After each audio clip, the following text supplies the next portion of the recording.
Pumunta ako sa SM Pampanga para bumili ng Pokemon card sa Toy Kingdom na collection ko.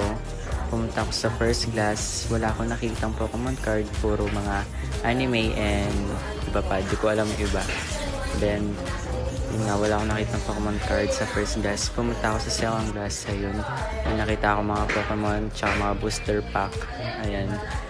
Then, pina-open na namin para makakuha ko ng booster pack. Kinuha ko lang yung Obsidian Lane. Ayan, 250 lang. And then, may nakita pa ako mga ibang Pokemon dyan. Ayan. After kong bayaran, pinopen ko na agad. Ayan. Medyo kinakabahan pa nga ako dyan. Baka wala akong makuha.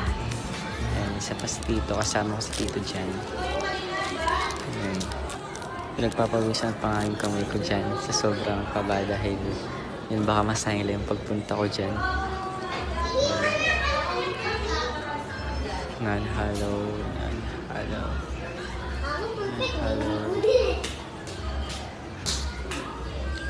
And then, finally, ayan. Nakakuha ko ng rare Pokemon card. And sobrang saya ko dyan. Gusto pa akong kunin ni Tito. And yun lang. Bye.